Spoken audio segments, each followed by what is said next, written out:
All right.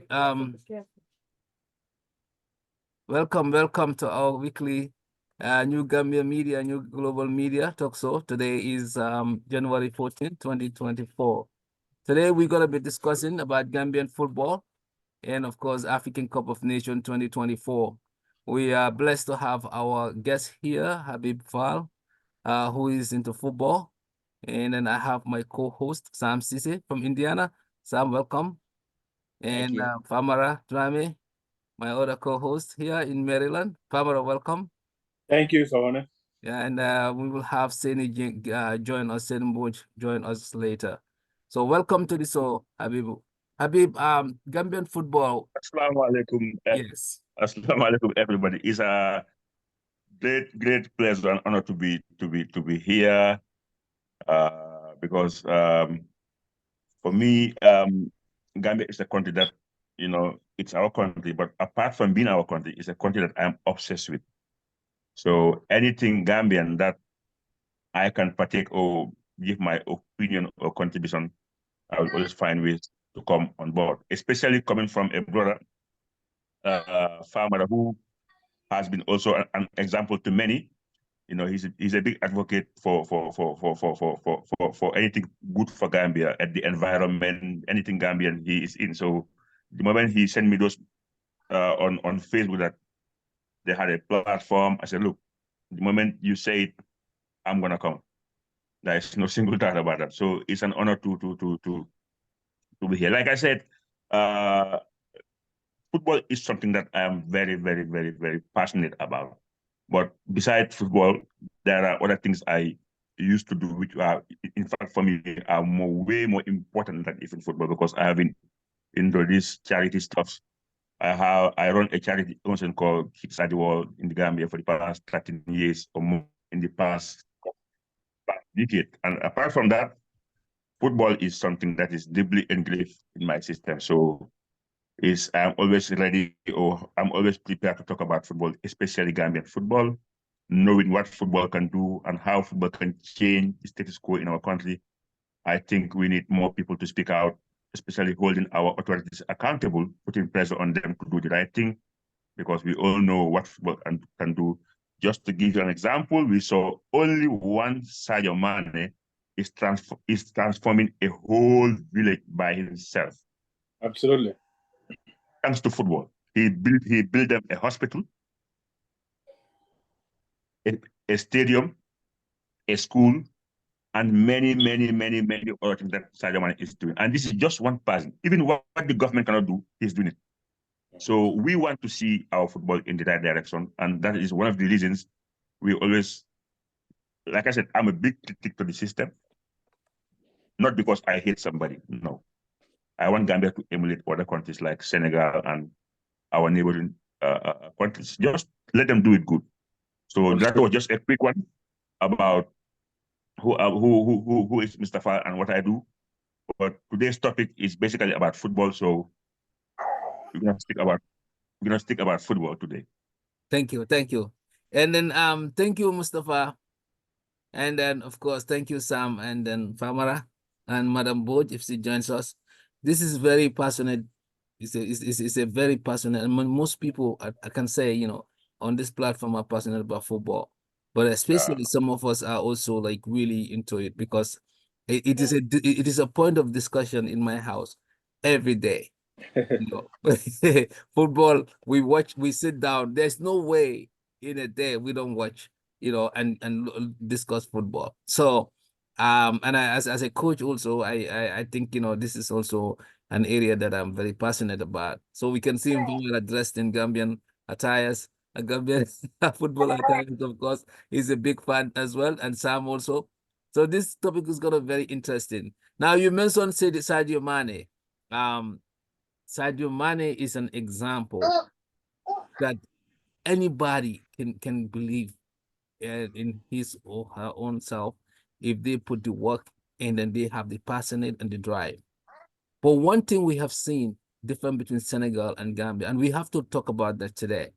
Senegalese have gone so far in a professional football. We have seen their team that went to the World Cup, Alhaji Diouf and them. and Fadiga and them, what they did, and how is it that Senegalese people are always in these big teams? They get into Premier League, they get into all these big teams. What is the model that they have that our country doesn't have? We have to look into that.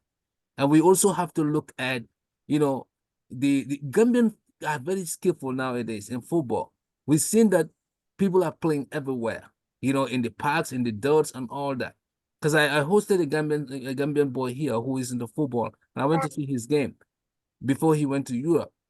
So it is like it is becoming big in the Gambia. But why is it that we don't have a pathway to success? We have to look at that. What is lacking? Is it the families? Is it the government? Is it the management? Is it so? Let's look at everything in this discussion, because Senegal is our neighbor and they are making headway. You have another academy in Senegal and they have a link to Europe as well. We have seen what Alhaji Diouf now is doing to the Senegalese players. An ex-player who is paving way. So I don't know what is the problem that we are failing. The only person who we had far was Jato Ceesay and few other people. Star Jane came here. Star Jane from Gunju failed. We have Stanjai. I mean, we play with him with our GIO team in Maryland. Famara can attest to that. Stanjai is Star Sanyang. He played. I mean, you can see the skills. They didn't go anywhere. Yeah, we had AJ. AJ came here. He played for GYO team. We went to Maryland and we won a trophy there. Professional player, I mean, who is a midfield machine. Went to Seattle, failed. Nobody is going anywhere. I mean, I can name you 10 players that I know who could have made a headway. They could play in English Premier League. They could have played in Barcelona, all these teams. But nobody's going far. Is it that, they're Moria each other? Or what is involved? Let's talk about everything. Let's put everything down so that our viewers can really, because a lot of people are going to watch this show and they can benefit from this. And then it's good that it's Gambian football. When it comes to this is a topic, a very important topic, but it's something that you cannot just point out one thing and say it's the root of the problem. No, collectively, there are a lot of things to look into. When it comes to Senegal and Gambia, for example, we are not on the same level when it comes to politics. When you start from CAF, Senegal, for the past 20 or 30 years, they've been having people working in the system. I mean, CAF. And CAF is a political institution, despite the fact that they run football. Senegal has this superiority when it comes to football politics. That's one aspect. The second aspect is the infrastructure. In our country, we are zero when it comes to infrastructure. In the Gambia, we were ahead of Senegal in youth football, the Catch Them Young initiative. This was the time when Gambia was having the under-17s, and we won the under-17s in 2005 and in 2009. During that time, Senegalese football was on a downhill, and they were not even having youth setup. They learned that from us. How? When we played them in 2008 in Dakar, they were having a bunch of professionals. We have few professionals and some young players who were in the under-17 and moved to the under-20.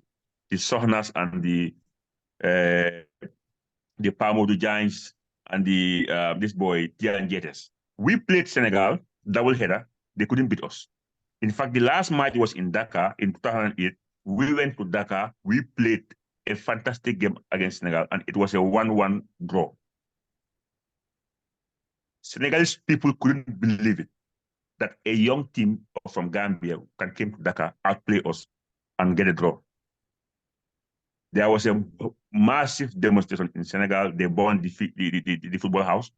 And from that end, since then, 2008, they have transformed their football for good. Like I said, they were never involved much in under-17 and under-20s. But that draw from Gambia, Senegal couldn't qualify, and it was a disaster. It was a disaster. So the system of football has been transformed since then. What they did, they have these very good academies from the start. Senegal have one of the best around called Generals of Foot, and they have a link with Metz. Metz is a fourth division team in France. They have Jambar. They have all these teams, but the advantage they have over Gambia is their academies have direct links with teams in France. So meaning every year, the best 2 or 3 players are going straight to France. And this number keep piling up. And Senegal have moved to a level whereby nobody is going to France for trials. No, they are going straight from Dakar to a team in France. So that's also another advantage. But in Gambia, our authorities are not transparent when it comes to football. You cannot develop football without football infrastructure. You have to catch them young, and catch them young start from school football. You have to develop school football. I'm young, but they will tell you there was a time there are people playing in high school and they play for national team. Then they call them Sehendul Schoolboy International because they said school football was very competitive. But now in our country, school football is not as it used to be. So we have to start it from scratch to get to the top. And one of the main problem is nobody is giving importance of catching these kids young from a tender age. You compare us with Senegal, those are some of the things that I could tell you for now. That's the difference. Any Gambian player can go to the Senegalese league and become the best player. Easy. We have so many Gambian players who left our league to Senegal and become the MVP of the league, the entire league, the MVP. Not long ago, just 2 years ago, Lamin Jaji was the best player in the Senegalese league. He was playing for Casa Sport. He's a Gambian. Born and raised. Before that, Abdoulaye Diallo was an MVP. Yankuba. Many Gambian players went to Senegal and excelled. Talent-wise, we can match anybody.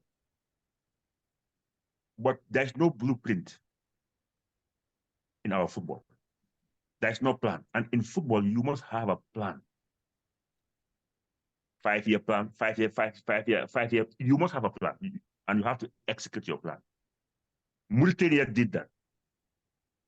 These Mauritania, they were miles behind Gambia when it comes to football. But as we speak, they are miles ahead of Gambia because they qualified to the AFCON well before us.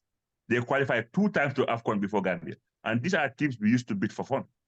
But they were not good at football, so they sit down and have a plan.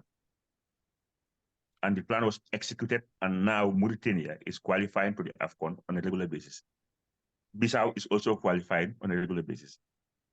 And both Bissau and Mauritania were behind Gambia. What have they done right to make it happen? This is things that our football authorities should come together, sit down, and make a proper plan of grassroots football. If we do that, it's doable because we have people with expertise. We have Gambian ex-players all over the world with UEFA B license or even UEFA A license. For us, we need to have a program. If we have the program through the GFF, and the government also have to play their part, and we have a roadmap, I think we can achieve great things in football because Gambia is blessed with talents. We are blessed with talent. For me, I'm not scared of any country when it comes to talent, but we are not nurturing them the right way. And the reason why I always emphasize about this catch them young in school is it will minimize people from doing age cheating. This age cheating is a problem. But if you catch them young in school football, you are, because normally in Gambia, kids are going to primary one at 7 or 8 years. That's normal age. So if kids are registered, you know that Famara is 7 years and 8 years. Even if Famara has to leave the school and go and join an academy, you still have his real age with you. So we have to spend so much time in school football because the academies are owned by individuals, but the schools are owned by government, and government is the bigger boss. You have to put the rules across. So I always tell to people, different platforms, we have to give so much time to school football. That's the first step where kids will develop. All the kids in these academies are also in school. But the Gambia, we are not doing that. We are only concentrating on senior football. Senior football is okay. Going to AFCON is okay. But the foundation of any successful country when it comes to football is the grassroots. And that is one of the reasons North Africa is miles ahead of everyone and South Africa. Because in North Africa, Egypt can go to an AFCON with 95% of their players playing in the Egyptian league, homegrown. They only need to have 4 or 5 players playing outside, and they could still win the trophy. Because they have this Fight Them Young initiative. Kids will start to play football at 5, 6 years old. They have the infrastructure. But in our country, the Gambia, it's the opposite. The infrastructure is not there. There are some good Gambians right now who are also doing a good job on a personal level, like they own academies by themselves. But I have to put government and GFF first, because whenever I talk about Gambia, I talk about taxpayers' money, and taxpayers' money is from government, and GFF is also it's also like I said on the Gambia, because the GFF are receiving monies from FIFA in the name of the Gambia. So I'm always holding accountable government and GFF and the Ministry of Sport. These are the people who should lay the foundation for our kids to play football the right way. I can continue, but I will let others also to come to chip in, and then we continue from there. Thank you so much, Habib. You have broken it down, and I think Famara and Sam can come in, because there's a lot to discuss on football. Catch Them Young is a good initiative. Gambia has headed that, and then people are taking examples of that, and then also the academy situation connecting directly to France. That is another thing in place that Senegal has over Gambia. Gambians are talented, of course. That one is also noticed, because wherever our players goes to another team, they win.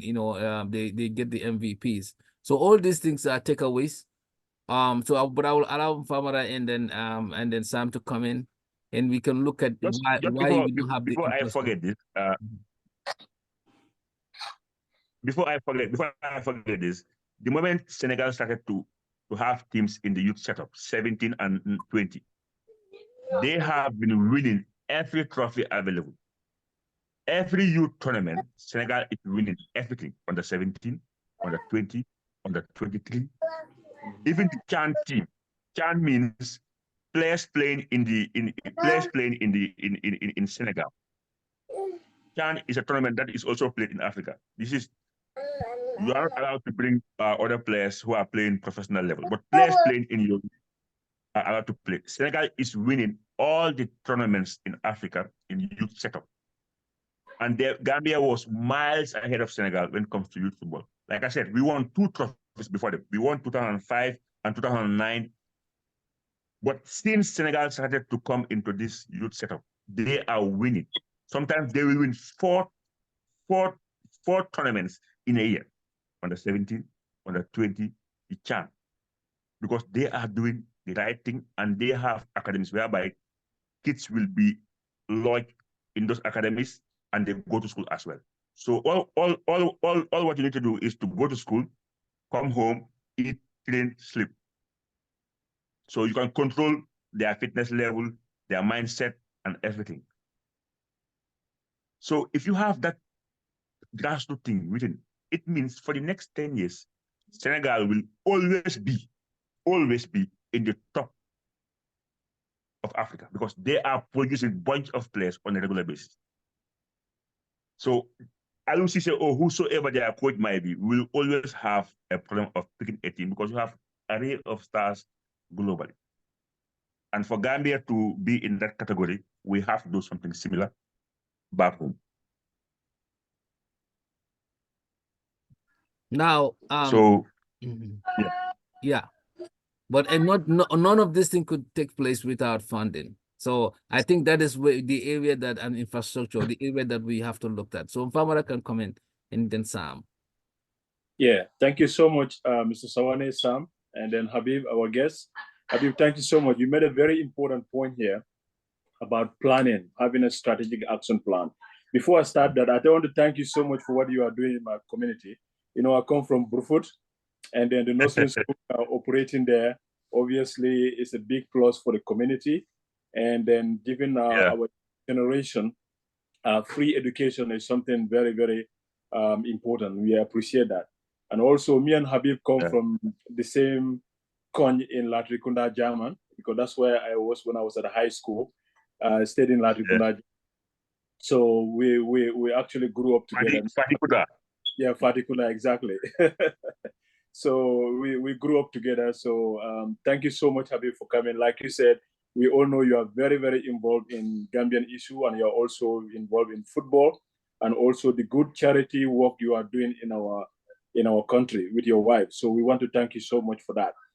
Yeah. Thank you. So when it comes to football, like you rightly said, it is important to be transparent when it comes to administration of football.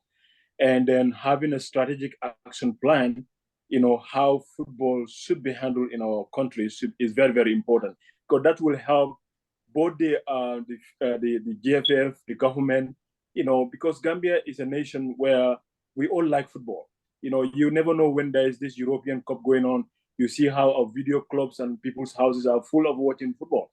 Yeah. And then people can tell you, you know, very good information about football on how, you know, especially the coaching skills and all those things. So I think we need to have this national dialogue where GFF, maybe from one time or once a year or quarterly, you know, need to go and sit on the national platforms, you know, talk to people. Whether at the regional base, you can have it in Banjo, you come to KM, you go to West Coast region, all the regions.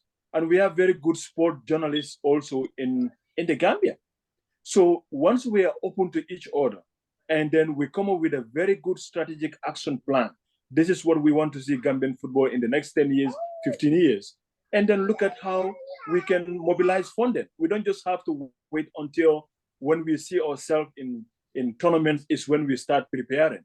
But once you have a strategic action plan, those goes with funding opportunities as well. And that's why Senegal is doing well, like you say, Habibi saying it, because CAF, Senegalese have actually, you know, infiltrated in CAF now. And now we have also seen in FIFA.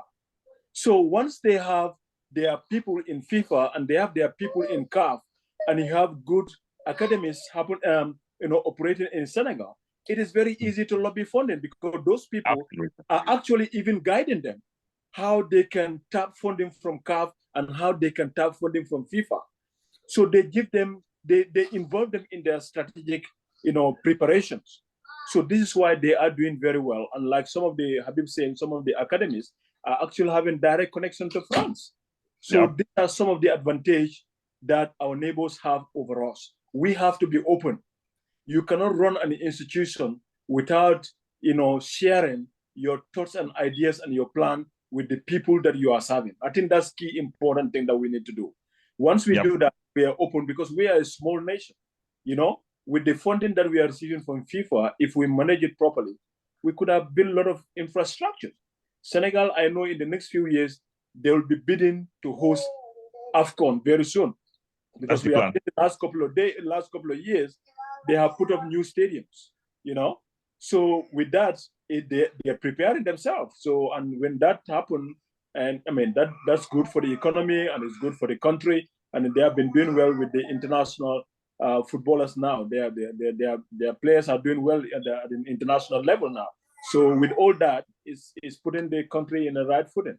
It's not too late, but we have to put our house in order and make sure we talk to each other, we communicate, we share plans, engage each other. Once we do that, I'm sure we can do well. And then we all had an example for Sadio Mane. And I'm sure our players too can do something, you know, but we need to have a better infrastructure. If we are struggling to build, to even maintain our one national stadium, we are struggling, you know, to put it toward the international standard, then obviously that shows that we need to do a lot of work to do. And we have a lot of places where a stadium can be built. You come to Brufut, we have a very big space there. That space is enough to, to build a second national stadium over there. You go to other places, Gunjur, GFF have already started doing something there and they never complete. You go to other areas. And we have seen recently on the internet, they're saying they have innovated 14 pitches. I don't know where those 14 pitches are, but I think we need to open to each other to help Gambian football to go. And then I think that's what I want to contribute before we go into the AFCON preparation. Before Sawaneh came, just to tell you how important it is to have partners in. Senegal have the FIFA Secretary General is Senegalese, Famara. That's one. The CAF Vice President is Senegalese, Augustin Senghor. You remember when Senegal played against South Africa and the referee intentionally spoiled the game and gave South Africa the win. It was bad officiating and Senegal lose the match. But guess what? Because they have people in power, they ordered that match to be replayed. I've never seen that on earth. A match that is already finished, you lose, even though the referee destroyed the match, just ban the referee. But they asked the match to be repeated. And Senegal can only enjoy that because they have powerful people in the system. And that match was repeated. Senegal won the match and qualified to the World Cup. If Gambia was in that position, that match will never be repeated. They will only ban the Ghanaian referee, and then that's it. So politically, they are superior. Since 30 years ago, they used to have this Mawada and others in CAF. They've been having people in CAF for the longest time. So that's also advantage. This Augustin Senghor wanted to stand for the presidency, but he was against a billionaire from South Africa. I understand they just put him in the corner and say, look, just allow this guy to sit down. This guy is a billionaire, but and he backed down, and now he's number 2. So what? Guess what? Mm-hmm. His next target will be, if this guy is out, I'm coming. So they have people in FIFA and in CAF. Imagine a 90-minute game already finished. They said the match should be repeated. And they won that match, and they are in the World Cup, just to show you how powerful they are. And guess what? Currently, they are refurbishing 3 stadiums in Senegal. And part of the money, half is coming from the government, and the other part is coming from the FIFA for money. FIFA is paying a lot of millions for Senegal to refurbish or rehabilitate their biggest stadium, Leopold Sédar Senghor and Stade Demba Diop. It's currently work in progress. Wow. Now you ask why the Gambia government, why GFF couldn't tap the same kind of funds to help government to refurbish our stadium. And there are funds available, not only for Senegal. The funds are there to be tapped. But if you tap the funds and you misuse them, it's difficult for you to get more money going forward. Yeah. So I just want to tell you how it is to have personnel in FIFA or CAF. It's an added advantage. The moment Guinea-Bissau had won their football chain, it's politics everywhere. It's part of it. It's part of it because when it's time for election, CAF they have their own crew that normally vote for them. So it's politics, and Senegal has been enjoying this for the longest time, and there are facts to back it up. Thank you, Habib. Oh my goodness. So that's another area. You have your people in power. You know, they can manipulate the system. They can make cases. I mean, it's politics. The world operates like that. So Senegal is getting the advantage. Yeah. Okay. So let's hear from Sam. Then after, I think we can go deeper on this World Cup coming up. I mean, this African Cup of Nations coming up. Sam, your contribution. Yeah. Thank you, Mr. Sawaneh. Thank you, Habib. Thank you, Famara. Famara, thank you so much for bringing that up too as well. I think Habib had mentioned a lot of interesting things that I did not know, actually. But all of this, I can say that is one common term that I always use, and that is, if you fail to plan, you plan to fail. Gambia failed to plan for our future. That's why we're failing, and that's why Senegal is ahead of us. And Senegal having representatives in CAF and also in FIFA gave them the voice, and Gambia does not have a voice. See, this is our problem. This is why we are behind them. And Gambia, part of the reason why we don't have the voice there is, you know, Gambians, instead of supporting each other and supporting to fight for one person to get there, they will be fighting each other. You know, that's one of our problems. But our biggest problem is corruption. Corruption is also preventing us from utilizing the funds that are allocated to us into the future of our Gambia football. Instead, the funds are going into individual pockets. Look at that, just the simple stadium that's been there forever that we had, just to even renovate that stadium. I mean, look at that. It's not like building a new stadium. Renovate the stadium, meet the standards, and they could not do that. Just that simple, because funds are not being utilized accurately. They are not being utilized the way they're supposed to be. The Gambians want, when they see millions, they want to have a share in those millions, knowing that there's not even a single budget allocated for them individually. It's for a project, but individuals would like to get money out of that and make themselves better instead of working to develop our country, develop football in our country, and support our youth. So corruption is our biggest thing there. And of course, there's politics in everything, even in our houses. There's politics everywhere, and the politics play a big role in all of this. But our biggest problem is corruption, the lack of planning. So going into with that said, I want to talk about what Habib mentioned about the foundation, about catch them young. I think that's very, very, very important. Catching them young while they're young is very important, because this is how you can recruit. This is how, and all of this needs to start with, between the Gambia's Ministry of Youth and Sports, and also Ministry of Education, by going to the schools to make sure that schools are encouraged. Give them the encouragement, give them the tools that they need, give them the support that they need to encourage young kids to play football. Let them play football and be genuine about it. Make sure you encourage, there are players out there, very good young kids out there that are playing, that have the potentials to be in World Cup, but we're not supporting them to get there. So it's the responsibility of our Minister of Sports and the Minister of Education to work together, collaborate to make sure that this happens, and to really the solution for the age cheating about age and all that stuff really is easy to fix. It's easy to fix.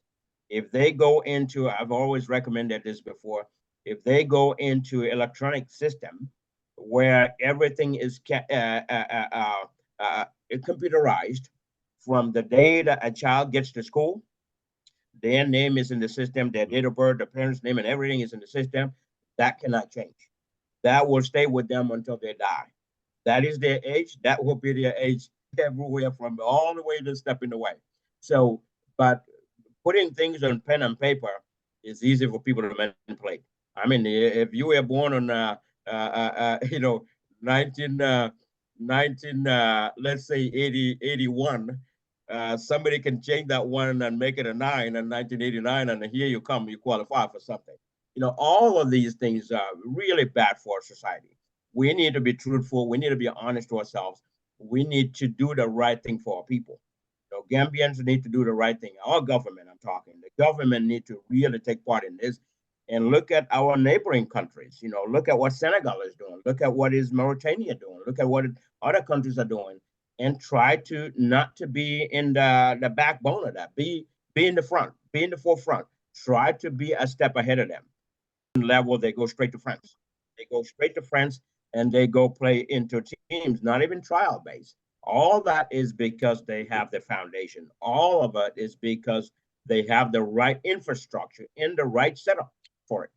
Gambia need to get along that line. We need to get into that by having our good infrastructure, have connections with European teams, especially English-speaking countries, to make sure that when Gambian footballers get to that level. We support them and support them and support them until they get to that level, so they can have that same opportunity to go play in Europe, in European countries. So I think the foundation is part of our problem.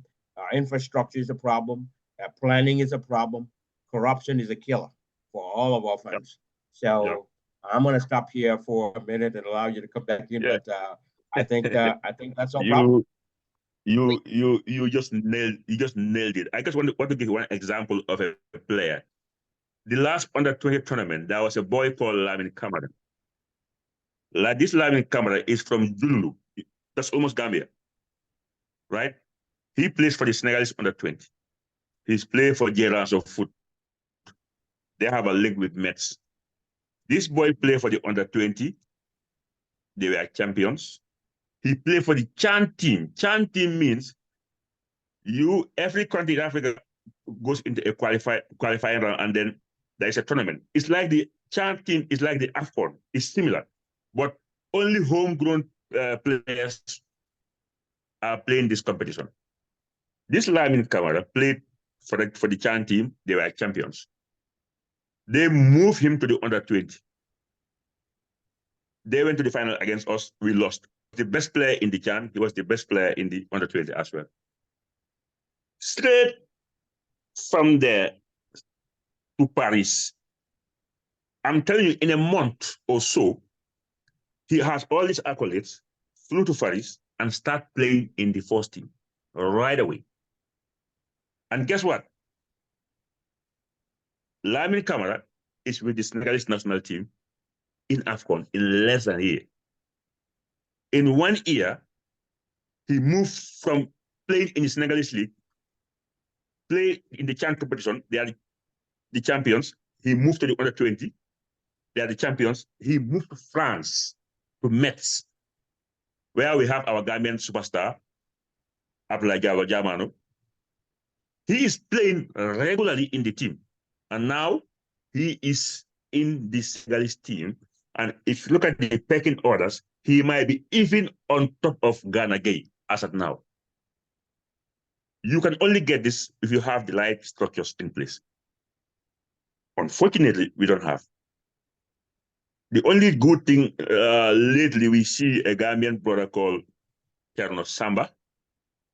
He's a Gambian who raised in UK. He plays for all the youth set up in UK. He's now a football agent. And he already started to have some scouting missions in the Gambia. He's bringing the English teams to Gambia to scout players. He already had one, which I think it was last month, and he's also planning another one in February. Maybe with him, we might have a chance to have more Gambian players going into the Premiership, because there was a rule in England that if your country is not in the top 75 FIFA ranking, you don't have a chance to play in the Premiership. But now things have changed. That law is no longer existing. What Cherno said, you just have to be better and better and better, and then now you can come from the Gambia and you can play directly in the Premiership. So maybe with him, we will have more players going into the Premiership. And then we also have Sadi Bukamoso, also is working with some agents from Italy and Turkey. He's also taking players out from the Gambia, Kajamyong. Even recently, 2 of his players are supposed to go in Italy. They'll be going to school while playing football. So the good thing is we have individuals. And again, these are individuals. These are people who are working in the system. This is by themselves. Like you go to Gambia, you see a Gambian build a mansion. That's personal. So we want to see the authorities to lay this to make it happen. But the good thing is we have Gambian football agents helping, tapping raw talent from Gambia and taking them to the outside world. We also have a boy, a Gambian brother. He's living with you guys there in America. His name is Srifo Jajo. I don't know if you remember, there was a Gambian who went on holidays and he lost almost $15,000 and stuff. It was all over the news. He's a certified FIFA agent. He lives in America, so he's also a FIFA agent. So we have few of them BI also, and one guy, Ceesay in Belgium.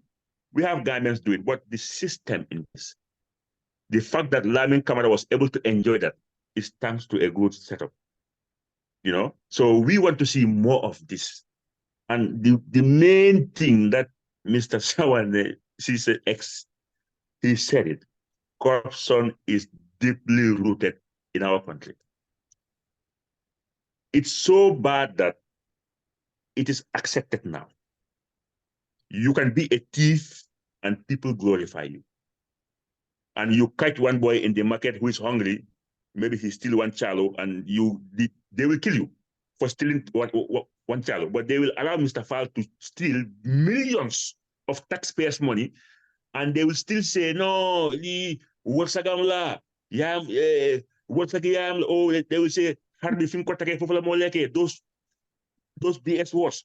They allow people to tap our funds, drive cars, expensive cars, build mansion, and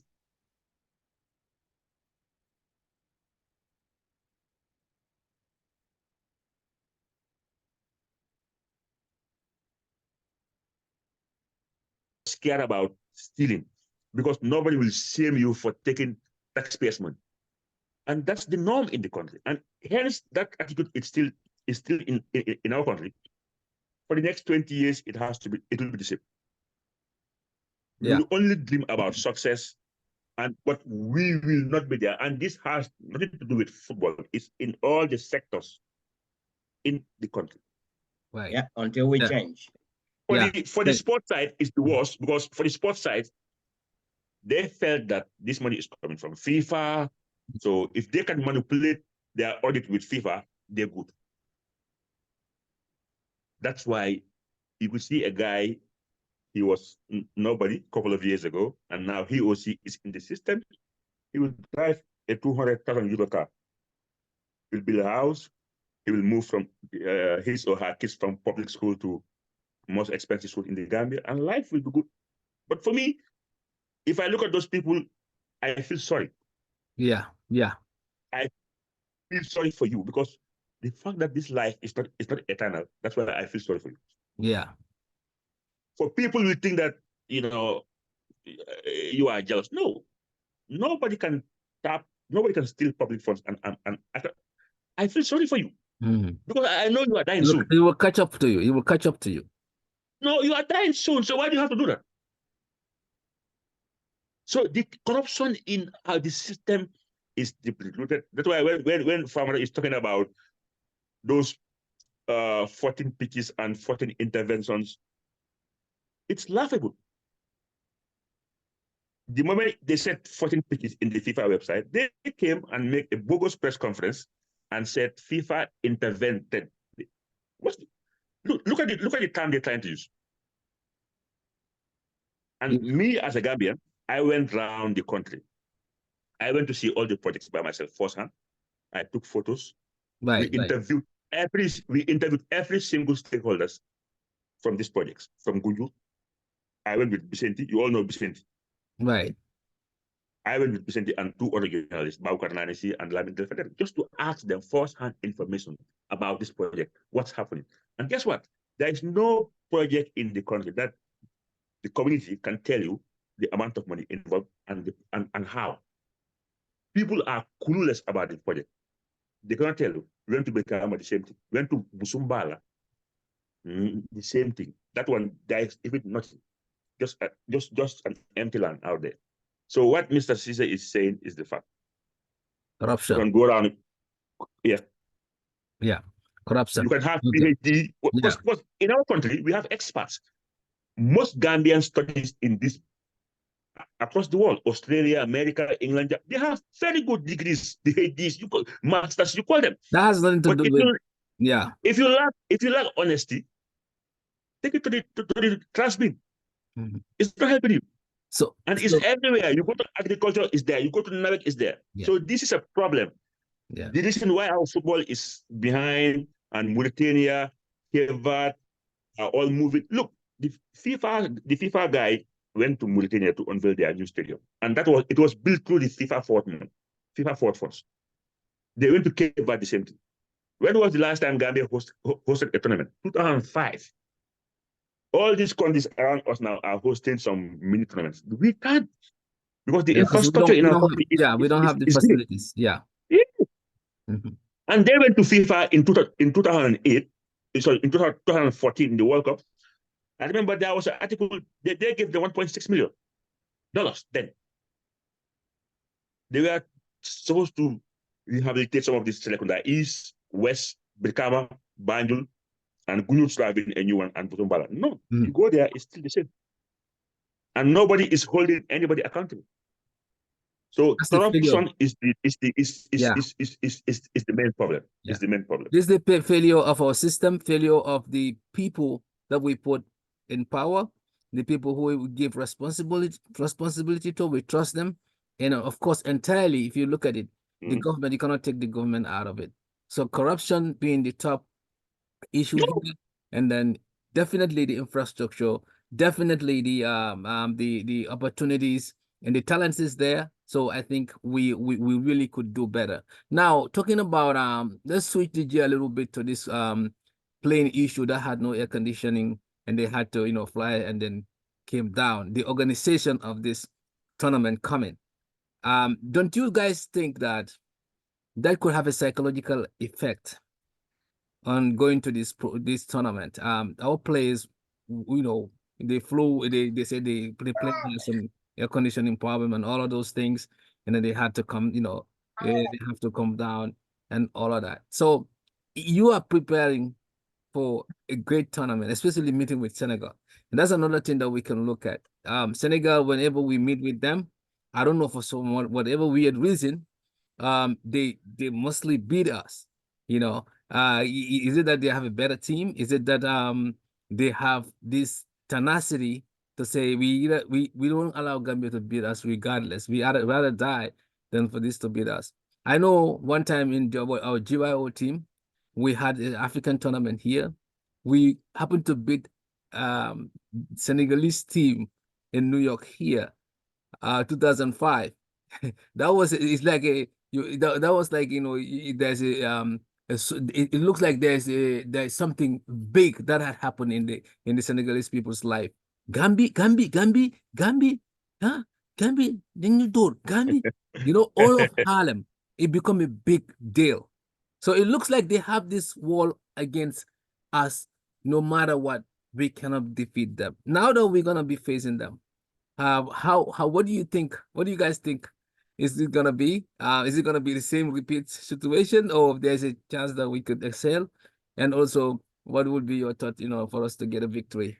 But first, let's discuss about this playing issue of the preparation and how everything, looked bad, on the players, and then of course those organizers. Then we can go into the tournament that is ahead on Monday. Yeah, it looks like I think we go ahead. Go ahead. Yeah, go ahead. I know the boys are getting prepared for tomorrow's game. After all what has happened, their long flight from Saudi Arabia and then coming the next day, going to State House and they're expecting their bonus, and then those, back and forth, and then they have to boycott the test match at the stadium. And of course, this flight issue as well. But I remember the moment they arrived at Yamoussoukro, it looks like the spirit is high. The boys are getting ready for tomorrow's game. So hopefully, we will actually show Senegal that, Gambia team is a different, altogether. We have very good players. And I think Tom, the coach, will actually, employ some tactical, instead of the previous defending and all whatever, and have a good plan in place so that we can win our game tomorrow. But so far, so good. Despite all the challenges they had in the beginning from coming from Saudi Arabia, so I think that the spirit is high. And we have seen a good number, about 50 people or so, that went with the team for the fans club, so the spirit is high. So we look forward to the game. And then, hopefully we'll win Senegal tomorrow. And we are confident that we'll win Senegal tomorrow. So far, so good.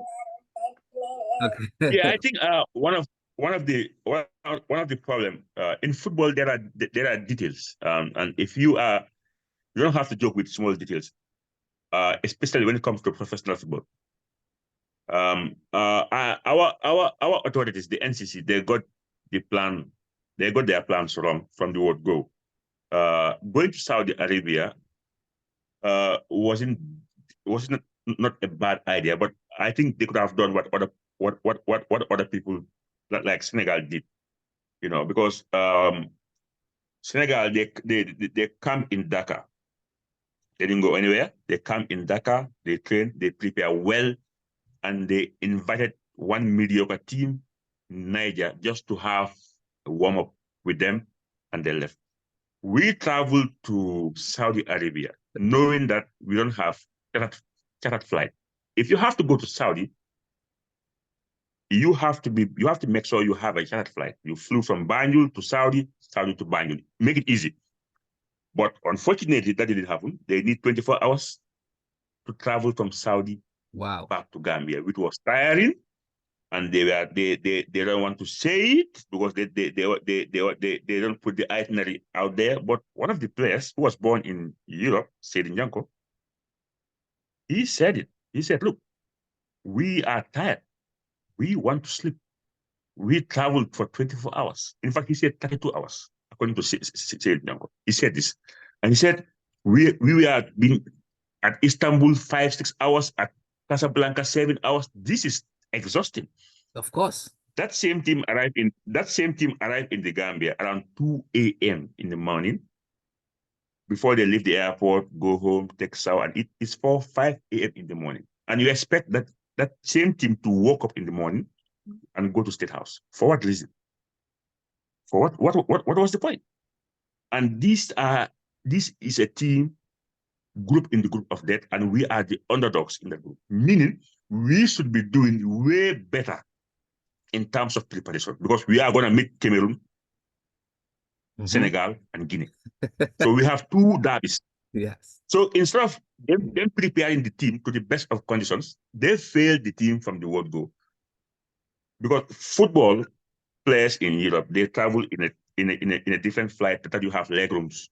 You can stretch yourself easy. What we are flying, we are flying with commercial flights, and they are tight. And not only they are tight, we have 2 transits from Saudi Arabia. So it's definitely not the best of preparation. And then we are supposed to go. But why do they have to go all the way to Saudi Arabia? Is there something significant about that? Yeah, it's interesting. Whatever you see our people are doing, money is involved. I can tell you that. Saudi Arabia are now into football. Saudi want to host the World Cup. I think they host the World Cup in 2030. But Saudi are now investing in football. They want to be seen. They want to be they're not African people. During this that campaign, even Zambia were there in Saudi. They will look at poor countries and give them chicken change. It's as simple as that. They can never get Senegal to Saudi. Hell no. No way. They have all what they need in Senegal. They stayed in Senegal. They have the infrastructure. They have the finance. They have the motive. They have everything. We went to Saudi, but they should have gave us a chartered flight from Banjul to Saudi and Saudi to Banjul. Okay. For that one, you can complete. But it was the opposite. So the players are fatigued. They are fatigued, and then they arrive in Banjul. They want them to go to a ceremony at the State House. The fact that the Barrow was not in the country, they could have changed the schedule. Everything could have been done at the stadium and give them a very befitting send-off. But they didn't do that. So the boys were fatigued, and then comes to play these bonuses. You know, we put ourselves in the news for the wrong reasons. It could have been avoided because they are owing the boys and they knew it. So pay them. Why do you have to allow them to boycott before you act? It was unnecessary. And look, listen, we don't have the best of preparation. But I think the players knew the stakes are high. It's Senegal. They want to do it for Gambia. They want to make history. It's a country that we always lose to when it comes to senior level. Yes, we do beat them on junior level, but when it matters the most, we almost find it hard to beat them. Even though our last meetings was a draw. They came to Gambia in 2008. It was a 0-0 draw. We went to Senegal. We outplayed them. It was a 1-1 draw. So last time we played Senegal on a senior category, it was all draw home and away. So if we can build up from there, I think we have a chance. Even though on paper, Senegal should be beating us on paper, but football is not played on paper. And I have this bunch of Gambian players. I think mentally they are okay. We are expecting a good fight tomorrow. To be honest, we have very good players in the team who can put anybody. So now it's about it will go down to tactics and the approach. We've seen today, for example, if you ask anybody, oh, it's Nigeria versus Guinea Equatorial, you say, that's a wrap for Nigeria. But no, they came, they competed against Nigeria with all their top players around the world. It was a 1-1 draw. So football is not played on paper. On paper, Gambia should take last in the group on paper because we are the lowest ranked team in the group.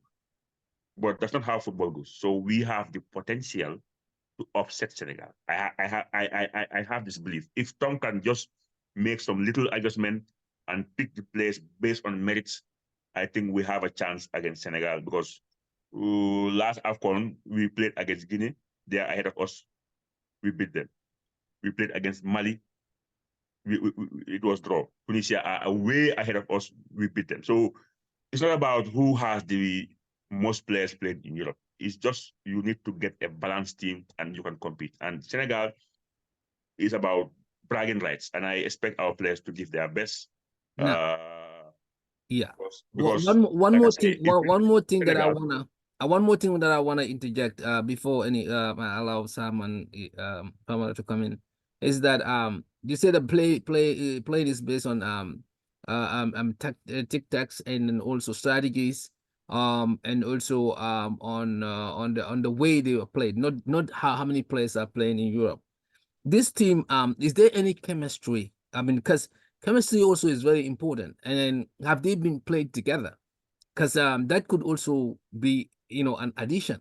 We have seen Senegalese teams really have really, improved on that. And then that make it easier when you go to tournaments, to tweak things around. When one thing don't work, the coach can be able to, if the players are definitely has the chemistry and they're playing together for long. So I don't know if that is an advantage to Gambia. And also, like you were saying, there are, individual players, like Yankuba Minty and other, very dangerous players in the Gambian team. Now, what is it that the Gambian players, what is your word for them in order to pull this off? What because the coaching tactics are there, and then the players also have their dues to do within the perimeter. So it goes both ways. So what would be your word for I them? think as a Gambian, you don't need as a Gambian born and raised, you don't need any motivation to play against Senegal. You don't need motivation to play against Senegal. It's already there. It's already there. It's Senegal. You knew it. It's Senegal. Beating Senegal means a lot to every single Gambian. So it's self-motivation, number one. It's already there because most of these players, when Gambia played Senegal in 2002, 2003, they were going to school. They were out in the league. When we played them against 2008, the same thing, some of these boys were not even playing in the league. And they were out making noise. When Gambia qualified to the AFCON 2 years ago, Yankuba Minte was among the fans running after the bus, climbing in the window, screaming. This is just 2 years ago. So these boys are really motivated when it comes to facing Senegal. It's about the mindset, like no complex. Senegal is like any other team. And we have seen it. We have seen teams play against the top teams in Africa and they pull it up. Nigeria lose to Guinea-Bissau in Abuja last year. Think about that. In Abuja. Lesotho, a team that Gambia beat 6-0, went to Nigeria a couple of months ago inside Abuja and draw 1-1. Nigeria went to Zimbabwe, low Zimbabwe, they couldn't win. Ghana went to Comoros, they lose. Mental game. If our players are mentally ready, the potential is there. We have a team, and this team, 98% of the players are together for the past for the past years. Because Tom is not a guy who is changing his team. No. If he trusts you, even if you are not playing better in your club, he will still pick you. So the chemistry is there. Okay. If you look at the back four, they are there. Tom is very predictable when he's calling his team. 98% will be there. Only few, like you said, yeah, okay, Yanko Baminde has been in the team not long ago. Maybe you can say Ali Sow. But the rest of the players have been there since. So the chemistry is there. Now it's about delivery, making the right tactics, because every game has an approach. If you approach the game the right way and the players are willing to put their life on the line, you can do it. Like I said, most people will say Nigeria will outscore Guinea Equatorial easy. But they have the best striker almost in Europe, Osimhen. They have players in AC Milan, all that. No. All you need to have is players competing. If your players are competing and they are fit, it doesn't matter if they are playing with teams, with players playing in a bigger league. No. And it has been manifested in Africa. All you need to do is pick the players who are physically ready and mentally ready. If you can do that with tactics. Gambia lose to Burundi because of why? Tactics. Their coach outcoach our coach, and we lose. Burundi is lower than us in the rankings. We have better players than them, but that's where coaching comes into play. You got to outcoach your opponent if you have better tactics. So Senegal have more to lose in this game. They are the African champions, defending champions. They are the second-ranked team in Africa behind Morocco. So this is a game that Senegal have to win. So we have to go there and put the pressure on them. And we have the potential. Like I said, I repeat, we have the potential. Now the only thing is, let's say we beat Senegal and we move to Cameroon. I think Cameroon is on the list, and Guinea. Cameroon are beatable. They are very beatable. They are not where they used to be. I think our toughest match in this group might be Guinea. Why? The Guineans cannot understand. If you go to Guinea now and you ask the fans, they will tell you there is one match we want to win, and that's Gambia. Because we played against them in the last AFCON. We don't only win them, we played. That was the best game I've seen this team play. It was a total dominance from the Gambian team. So and they were going around and say Gambi. They were going around. They say Gambi. Yeah. When the draw was out, they are look. According to the stats, that the Gambia Guinea game in the CAF website, the amount of Guinean that bought ticket is mind-boggling. They want to revenge. They want to win us. I'm telling you, they want to win us. If we avoid playing that defensive setback, low block, sitting down and waiting for teams to come, our best players are the fourth players. It's Senegal, I know. They are motivated. They don't have to worry much about Gambia, but we can sting them. That's very doable. That's very doable. We have players playing in decent leagues and they are performing well. They are scoring goals. We have middle players who are playing. So if Tom can pick players who are really up there, I think we have a chance on Senegal. And if we can even go home with a draw, and which we will accept all day and the day, because having a point against the defending champions and your arch rivals in football, you will take it. Thank you. So I think winning Senegal tomorrow will give us you know why it's important to win Senegal tomorrow. All the matches we lost in the past with them, we never played them in a proper tournament like AFCON. So this win will overshadow all what we in the past, and it will give us. We will dominate this. But Habib, Senegals they have a lot of marabouts who does a lot of kalwa and stuff for them when it comes to football. So how would that play out? Mm-hmm. Yeah, we are from West Africa, and Gambia and Senegal, both countries are deeply. We even though it's silk, but our people believe in Jiri. You understand? It doesn't work with the Tubab, but it works with us like Africans, like Gambia, because it works with us. We've seen it. Well, I know that our people also are into this Njiri thing, because somebody was telling What me should that they do?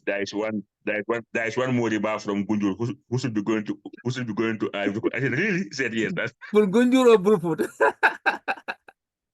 I had Gunjur. I don't know how true is it. I said, okay. For me, okay, but basically for me, I'm not there. That's not my area. I don't believe in those things, to be honest. But it's happening because our people are dark. Gambia, Senegal. Senegal and Gambia are almost similar. We can go and even glorify graves. We are doing that. So some people believe in it, but definitely I'm not into that. But I think you just need to train hard and believe in yourself. As a player, you can purify yourself. Just do the right things. But if you make your own list hard, just pray for yourself, be a clean person, and then God can guide you from any evildoers. Senegal is highly believed. They are taking marabouts to tournaments. There's a special budget for. I saw one Ivory Coast and Egypt game. The whole stadium, I can tell you, the Egyptians were reading Quran the whole time in that tournament. Senegal have a special budget. I'm telling you. For Harba Fufa. They have it. They have it. Senegal is about Senegal, even the marabouts are more powerful than the president. So Senegal, they will do it. But at the end, we have God. So for me, God is the supreme being, and then right. If the boys just pray for themselves, and then we have the potential to beat Senegal. I'm not saying we are going to beat Senegal because it's football. They are superior in terms of many things, but we have all what it takes to win or to have a draw, minimum. Yeah. Thank you. So Sam and Famara can come in, and then we can start to wrap it up. I think we are 1 hour above the time. Yeah. Sam and Famara, yeah. who's coming there? Thank you so much. Yeah, I mean, we wish the boys all the best of luck. We're all looking forward to tomorrow. I know every Gambian, wherever we are, we are all ready for tomorrow. And inshallah, we'll come out victorious because, the pressure is on the Senegalese more than us. All right. They're feeling the pressure right now. So all we have to do is just stay calm, play football. We are not there to tell them that we are going to beat you or whichever is. We just go there and play football. That's what we want to do, and they just win, and then come out clean. Hopefully no injuries at all, because that's not going to be good for us for our coming game. So all we have to do, like Habib said, we just believe in God. That we have the talent, and then we are well trained, and we are ready to face the battle. So I think that alone, and with the coach guidance, because the team is in his administration right now, so he also, his tactical know-how also contributes to how we're going to win the game. So I think so far our hopes are very high, and hopefully we'll come out victorious tomorrow. Yeah, so all the best of luck. I know the president is going to be watching too. Everybody in Gambia will be watching, in diaspora, everybody. So all Gambians, all hands are on the deck to ensure that the Scorpions go through. So all the best of luck. Yeah, thank you so much. Thank you, Famara. Thank you. Sam. Thanks, Famara. Thank you, Mr. Faal, again. So for all of that contribution and all the information that you gave. Yeah, definitely. I do want to make a little comment about that plane. You sound a little low. Your voice is a little low on my end. Little low. Okay, let's try again. Okay, yes, good. So good. Okay, you're good now. Yeah. So I want to thank you both, Famara and Mr. Faal. So thank you for your contribution as well. And you brought up some very good points. I do want to make a little bit of comment on the plane that was chartered to, or whether chartered or whatever plane was used to carry our people. I think Gambians, we need to respect each other. I mean, our players are players, they're going to represent our country.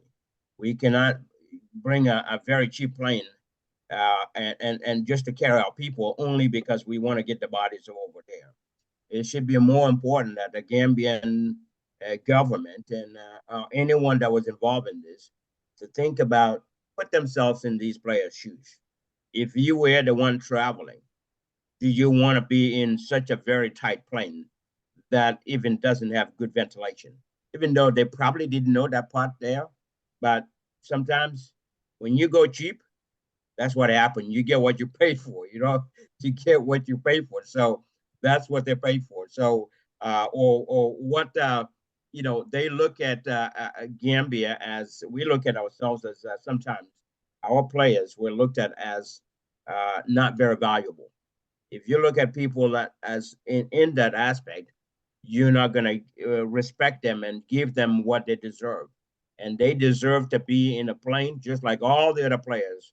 A very good plane that will carry them direct flight from one end to point A to point B and back. That's what they deserve. That's what they need to do. But like I said, corruption kills us. So if you dive into this very well, I mean, we may find there may be some issues in there, but that was unacceptable. That's what I wanted to say. It's unacceptable for our people, for our players to be in such in horrible conditions. You know, for a pilot to have to turn around and land back in Gambia because of fatigue and because of lack of proper ventilation in the plane is really bad. That demoralizes our players. It's bad for us, and we shouldn't allow that. We shouldn't accept that anymore. Anyway, so moving forward, and like Habib said, I think Gambia playing against Senegal is a big rivalry. Senegal is a rival.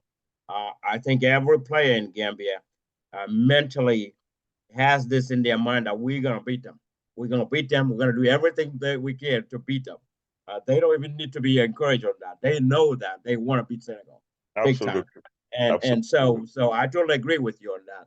I think that's the mentality, that's the mindset that they're going with. And I hope they can beat Senegal. At the end of the day, even if they come back with a draw with Senegal, is acceptable. It's good for us.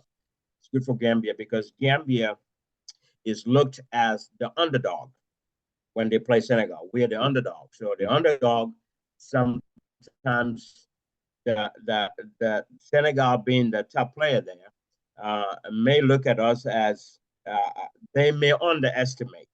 And when you underestimate an underdog, sometimes the underdog end up coming on the top. So, and I hope that happens there. So hopefully, I pray for the players. I wish them all the best, and I want them to really come out and do their best, play their best. And the whole Gambia is behind them. We are all behind them. We're going to support them 100%. And I hope I'll find time to watch. I don't know exactly what time they're going to play, but I want to watch the game as well. Yeah, you know, it's 2 p.m. Gambian time. Oh, 2 p.m. Gambia time. Okay, that'll be a morning for us. So that'll be in the morning for us. That's good in America. So tomorrow I work from home, so hopefully I'll be able to put my TV on and watch them too as well. So yeah, definitely. You did mention something very talking about people behind the hiring of the airplane. Me and my platform, we are like a pressure group. We put so much pressure on authorities. So we are already on our investigation and our findings. Perfect. Good. But we are just make sure we want to focus more on the AFCON to avoid distraction. But we are finding who exactly did that and how. Mm-hmm. We will talk about these issues, but we will wait until after the AFCON, and then because look, Ghana is a country where whatever you do or those they can just put it under the carpet and forget it. It was a life and death situation. People should not take this lightly. We should not take it lightly, but for now, the focus is the AFCON. The boys are there, they're looking happy, they are ready to go. So we put in all our energy towards the AFCON. And then after the AFCON, then people will ask questions. What happened? Because we have the NCC who are responsible. We have logistic officers who are behind this. And we know exactly who they are. So they can. Yeah. It was a wonderful platform. I really appreciate Yeah, the I have invitation. Like I said, guys, I have one contributor here who would like to say something, and the person is listening. So you can go ahead. What's your name? My name is Ibrahim. Ibrahim is from Kruput. Famara is my brother, and Habibi is a good friend too. Ibrahim Uncle. Yeah, they are listening. Okay, go ahead. Welcome, Ibrahim. Thank you. Famara, you have a lot of nephews and nieces and. Oh yeah, Ibrahim is a footballer, and then he's a keen follower of football too. He is always on the forefront when it comes to development, especially in football, Alhamdulillah, we thank God to have him as a Presbyterian, Presbyterian, that's another term. Okay, good. Very good. I just want to emphasize on something that Habib was saying, like we just have to try, not to fear, because I use the word fear because as we are speaking, I was listening to your program at the same time I am watching Egypt and Mozambique. You think about the name Egypt and the name Mozambique. In those days, these are two different countries when it comes to football. But like we are in the 21st century. Mozambique. They came from one goal down. Now they are leading. It is 83rd minute now. They are leading 2-1. If Mozambique can do that, why not Gambia? Understand? If Mozambique can do that, why not Gambia? In this Mozambique team, I don't know all of them, but I don't think maybe they are the more than two Champions League player. You look at this Gambian team. We have like 9 players, almost 9 to 10 players who are playing in the Champions League, Europa League, and Conference League. I was watching Ajax versus Ludogorets, the team of Noah Soto. That brother can come against any striker if he wants. Noah Soto is ready, tall, strong, reliable. Understand? Okay, the wingers we have like Yankuba Milte, yeah, understand it. And this other one, Bambala. Aliou Fadera. Because Fadera and Bambala. Okay, even if because I've seen some reports today that like Yankuba Milte is 50-50. Even if he's not going to play, I don't fear much because we have Fadera, we have Bambalai, who can all come in and do something marvelous. Understand? I don't see no reason why we will fear missing at least 2-3 players. Okay, any team you have like status, first choice, second choice. But in this Gambian team, I think we are very lucky to have so many good players. We are very lucky. It is a very different Gambia to like 10, 15 years ago, where we believe on one player in a particular position. This Gambian team is just full. You look at the striking department. You have Ceesay. You have like Ali Sow, Adamosi. Ali Sow physically he can deal with Koulibaly. Physically, Madamosi can deal with Koulibaly. Musa Baro is playing in the Saudi Pro League with the likes of Sadio Mane and Koulibaly. It is not new for that boy to score against Mendy. He scored against him when they meet in the Saudi Pro League. Understand? The Gambians, I don't see any reason why they will fear. This Gambian team, like I feel sorry for them. They have gone through a lot. We don't have an approved stadium at the moment. We have to go and play some games in Morocco. They were in Marrakesh the other time when the earthquake happened. Look at that trauma. A day before the game, the earthquake happened. Just look at the trauma they played with from 2 down, 2-2. from 2 down, they were able to score 2 in the second half. You know, I felt sorry for this team. This team, they suffer. From that, they come, you know, and this plane issue also happened. You know, I was very scared because, you know, when we were young, the Zambian team have this accident, and you know, They all died. They Yeah. all died. Yeah, they all. Yeah. I was thinking. Yeah, I was thinking very far. I was thinking about that accident too. I was young at the time, but I could remember that was a disaster.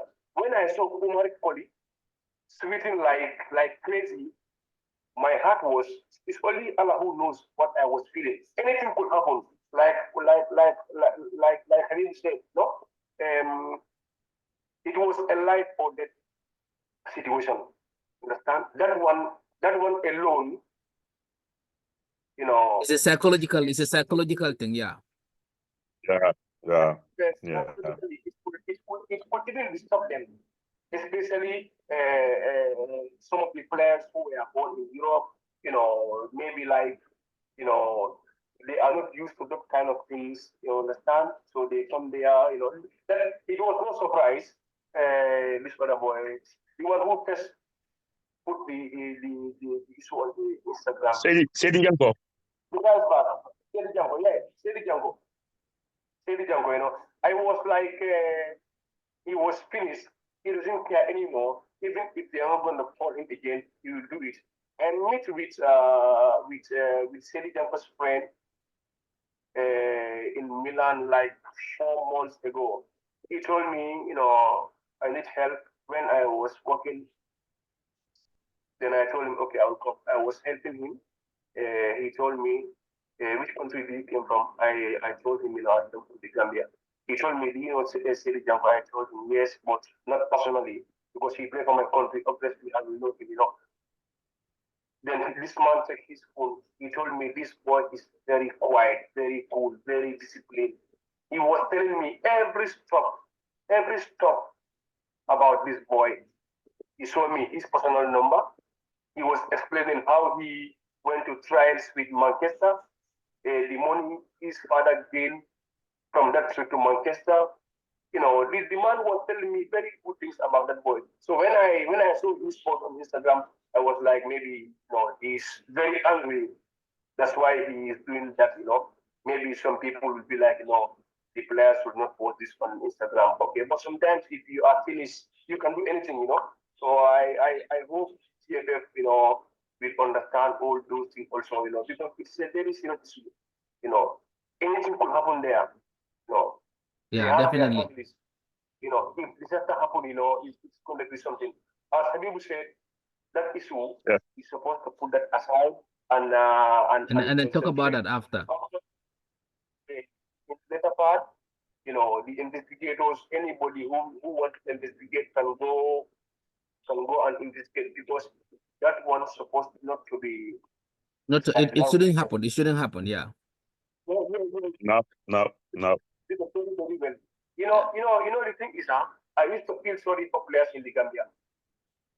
The last time I went to Gambia, I watched almost so many divisional games, second division, first division, you know, some Navigan games. But believe me, Gambia, we just need to pump some money. Let me just use the word some money in our football. That's believe me, we have so many professional players in that country, but people will never know it now. Believe me, people will never know it now. Because when I was there, I used to train with one academy, English academy. One of our brothers who is in America. We have a very good academy there. I used to train with them. EJ, yeah, EJ. So that's what I'm saying. EJ is here now. Yeah, he has an academy here. Yeah. In Seattle. Yeah. That brother is doing very well. He's trying to make so many young players leave the country for Europe and America. He is trying very, very well. That brother is doing very, very well. Yeah, he used to play for my team here, the Gambian Youth Organization, GYO. Yeah. He's, in my presence, he's given them some boots. He will give them fare to go every day to and fro, you know. But the raw talent that I have seen in the Gambia, believe me, I can guarantee you the Gambian football is definitely in safe hands. All they need is the Money. right channel to move. Yeah, right channel Yeah. system, money, and then corruption, anti-corruption. Yeah. Thank you. Yeah, you're right. Thank you. Mhm. Working some games in the Gambia, I used to feel ashamed divisional games in bad pitches, you know, is not okay. Thank you. It is not okay. Okay, going back to the AFCON, we wish the boys, I don't want to spend much time here. Thank you. Waste your time, but Yeah, thank you for your time. I mean, like, we appreciate it. Yeah. Mhm. Yeah, okay, thank you, and thank you too, for allowing me to contribute a bit, and we wish the boys good luck. Thank you. Thank you. Yeah, Thank you very much. Thank you. We Thank appreciate it. Thank you so much. Thank you so much. Thank you so much. Gambians Yeah, love so football. okay, we wrap it Gambians up are passionate. because for the sake of time. So yeah, definitely, Habib, you can wrap it up, and then definitely for the sake of time. Well, yeah, it's I think like I said, there's a lot of things that happened to the build up towards this AFCON, but as that now, we have our flag hoisted in Abidjan, so our national anthem will be played. So we have to we have to have our nationalism cards in place. Now it's about Gambia and nothing else. All the negative vibes, all the drama should wait for now. We just need to put our hearts together, support the Scorpions, wish the boys all the best, give them all the moral support needed, because people also have to understand that some of these boys are checking what's happening in the internet. So we just need to be positive, support all of them. The coach, because some people, when they don't like your tactics or whatsoever, they pray for you to fail, to be vindicated, and that's madness. But hoping for the coach to fail. one more thing here about the tactics. Is this coach defensive or is offensive, or is it in the middle? He's defensive. He's defensive. Look, Okay, every single fan knows that. Is that something that people are criticizing? Because I heard from yes, the that. people are saying you can be defensive when you play with the top teams, but when you play with teams that are of the same standard or even lower than you, we expect the Gambia to go out and play something like expansive football. Okay. People are not saying that you have to attack all teams. No, like some big teams, you have to be very, very tactical. Exactly. And you have to wait for them. But the fact that we are playing almost all our matches with defensive approach, Gambians don't like that. But that's correct though. That's I think as a coach myself, that's the argument. But people have to understand that people are entitled to criticize the coach. It's normal in football. It has nothing to do with hate. It has to do with even the best coaches in the world are getting criticized, from Pep Guardiola, from Arsene Wenger. Football goes with that. It's normal. But what is not normal is to wish the coach to fail because you want to be vindicated. That's out of line, because if he fails, the Gambia fails. The Gambia fails. And we don't want to fail. Especially going to a game against Senegal, we have to put our hearts and prayers together. And regardless of the scoreline, at least the minimum will be okay to have a point from this game. Having 3 points against Senegal, it will give us a very, very good history, because it will be the first international match we played against Senegal in an international competition, and we come out victorious, and it's very possible. So once again, thank you very much for the invitation. I really appreciate it. And then both Famara and yourself and Mr. Ceesay all understand what football is all about. And I think the followers will be happy today. Thank you. Thank you all so right. much. Thank you guys. Thank you. I think we can wrap it up now. If you Famara and wrap it up. Don't have anything to say. But thank you. Thank you all. Thank you. God bless Thank you you. for coming. Yeah. Thank you, Habib. Good luck. Good luck for coming. Scorpion. Good luck to Gambia. Yeah, we got this. We got this. Mamara said this. Mamara said it, and then definitely we're gonna be here celebrating next week, inshallah. Yeah, inshallah. Yeah. Inshallah. Okay. Thank you. Thank you. Yeah. Take care. Bye now. Bye.